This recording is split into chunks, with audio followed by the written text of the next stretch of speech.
Martial Masood Akhtar का बड़ा खुलासा। ब्रह्मोस मिसाइलों ने किए एयरबेस तबाह।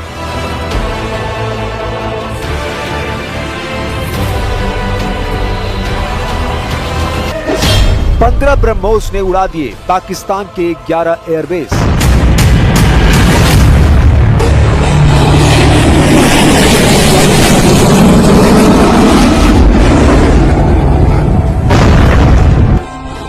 भारतीय सेना ने पाकिस्तान पर ऐसा प्रहार किया कि वो हक्का बक्का रह गया। उसके सारे डिफेंस सिस्टम नाकाम हो गए।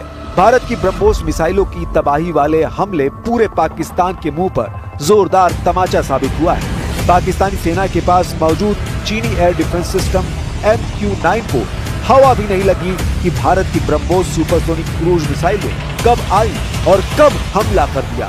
उन्हें तो तब पता चला जब पाकिस्तान के 12 में से 11 एयरबेस ब्रह्मोस मिसाइल के हमले में तबाह हो गए।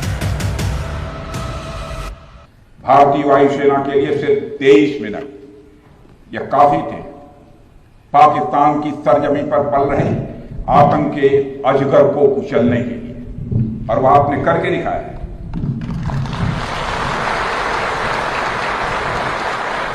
और मैं यह कहूं तो यह कहना गलत नहीं होगा, जितनी देर में लोग नाश्ता पानी निपटाते हैं उतनी देर में आपने दुश्मनों को निपटा दिया।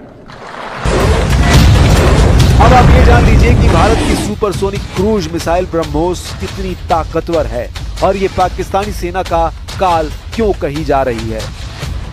ब्रह्मोस एक सुपरसोनिक क्रूज मिसाइल है जो ध्वनि की गति से 3 गुना तेज यानी मैक 3 की रफ्तार से उड़ती है। इसकी गति लगभग 2800 से 3000 किलोमीटर प्रति घंटा है।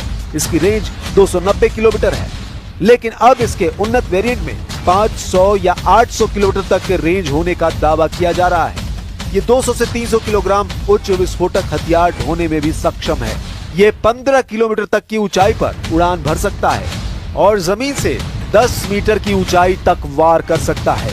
इसे फायर एंड फॉरगेट सिद्धांत का पालन करने के लिए डिजाइन किया गया है। एक बार लॉन्च होने के बाद इसे किसी और गाइडेंस या इनपुट की आवश्यकता नहीं होती है। इस मिसाइल का रडार सिग्नेचर बहुत कम है और इसकी तेज रफ्तार की वजह से इसे रोकना विशेष रूप से कठिन होता है। ब्रह्मोस की गति इसे दुश्मन के रडार से बचने में मदद करती है, जिससे पाकिस्तान को जवाब देने का समय नहीं मिला। ये मिसाइल सटीक निशाना लगाती है, जिससे भारत आतंकी ठिकानों को नष्ट कर सके बिना आम लोगों को नुकसान पहुंचाए। इसे कई तरह के प्लेटफॉर्म से लॉन्च किया जा सकता है, जैसे सुखोई 30 विमान जो ऑपरेशन सिंदूर में इस्तेमाल हुए हैं। पहला 7 मई और दूसरा 10 मई को। दूसरे चरण में भारत ने लगभग 15 ब्रह्मोस मिसाइलें दागी, जिन्होंने पाकिस्तान के 11 एयरबेस पर प्रहार किया। इसमें रफीकी, मुरीद, नूर खान अटैक हुआ है नूर खान बेस पे, रहीम यार खान,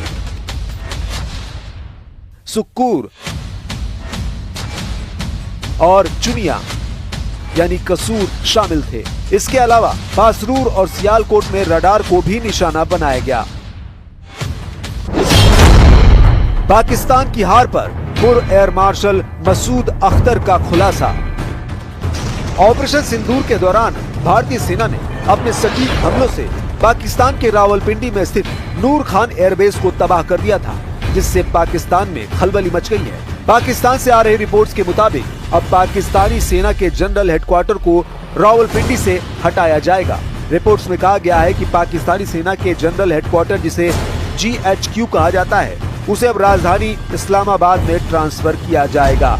पाक सेना का मुख्यालय फिलहाल रावलपिंडी के चकलाला में है और यहाँ से कुछ किलोमीटर दूर नूर खान एयरबेस है, जहाँ भारत ने खतरनाक मिसाइल हमला किया था। हम आपको पाकिस्तान के पूर्व एयर मार्शल मसूद अख्तर का वो दावा दिखाते हैं जिसमें वो कह रहा है कि भारत की मिसाइलों के सामने पाकिस्तानी एयरफोर्स बुरी तरह से हारी है। पाकिस्तान अपने जिस AWACS एयरक्राफ्ट पर गर्व किया करता है, उसे भारत ने हालिया सैन्य संघर्ष के दौरान नष्ट कर दिया था। पाकिस्तान के एक पूर्व वायुसेना प्रमुख ने बेशकीमती AWACS विमान को नष्ट किए जाने की बात स्वीकार की है। अवाक्स एक निगरानी विमान है जिसे आसमानी आंख कहा जाता है। पाकिस्तान के retired air marshal Masood Akhtar ने एक इंटरव्यू में कहा कि भारत में 9 और 10 मई की रात को सैन्य अड्डों पर किए गए मिसाइल हमले के दौरान एक हवाई चेतावनी और नियंत्रण प्रणाली यानी AWACS विमान को तबाह कर दिया। मसूद अख्तर ने इंटरव्यू के दौरान कहा, भारतीय सेना ने एक के बाद एक 4 ब्रह्मोस मिसाइल दागी। मेरी कुछ लोगों से बात हुई, उन्होंने बताया कि उस भोलारी एयरबेस के ऊपर उन्होंने 4 मिसाइलें दागी। पाकिस्तानी पायलट जहाजों को बचाने के लिए भागे, लेकिन मिसाइल आते जा रहे थे। दुर्भाग्य से चौथी मिसाइल भोलारी एयरबेस में हैंगर में आकर लगी, जहां हमारा AWACS खड़ा था, जो डैमेज हो गया और कई पायलट मारे गए। उस बेस के ऊपर 4 surface to surface BrahMos missile आए, सरफेस टू सरफेस या एयर टू सरफेस, ये मुझे नहीं पता। तो पायलट्स जो हैं वो पहले दौड़े कि वो अपने जहाजों को सिक्योर करें। अच्छा। और जैसे पहला आया वो जूम करके ऊपर से दूसरा आया, फिर तीसरा आया, फिर चौथा आया, जो कि अनफॉर्चुनेटली भोलारी में डायरेक्टली आके एक हैंगर पे लगा, जहां पे एक हमारा एवैक्स खड़ा था, जो डैमेज हुआ, जहां पे शहादतें भी हुई। हैरानी की बात तो यह है कि पाकिस्तानी सेना के चीफ जनरल आसिम मुनीर और पाकिस्तान के प्रधानमंत्री शाहबाज शरीफ भी पाकिस्तान की जीत के झूठे दावे कर रहे हैं, लेकिन अब दुनिया भर की मीडिया और खुद पाकिस्तान की मीडिया दावा कर रही है कि पाकिस्तान की एयरफोर्स भारतीय एयरफोर्स से बुरी तरह से जंग हारी है। जरा इस ब्रिटिश मीडिया के टेलीग्राफ की खबर को देखिए, जो पूरी तरह से झूठी है।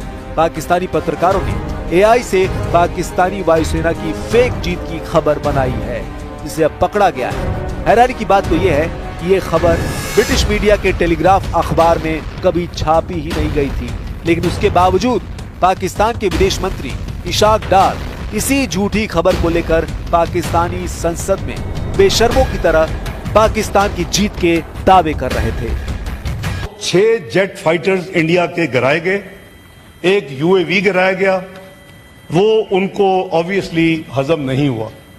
उसके बाद डिप्लोमेटिक, ये मैं नहीं कह रहा, ये टेलीग्राफ क्या लिखता है, Pakistan air force is undisputed king of the skies. अल्हम्दुलिल्लाह। अब ऐसे हालात में आप अंदाजा लगा सकते हैं कि पाकिस्तान कैसे अपनी करारी हार को पाकिस्तान में ही छिपाने के लिए मजबूर हो रहा है।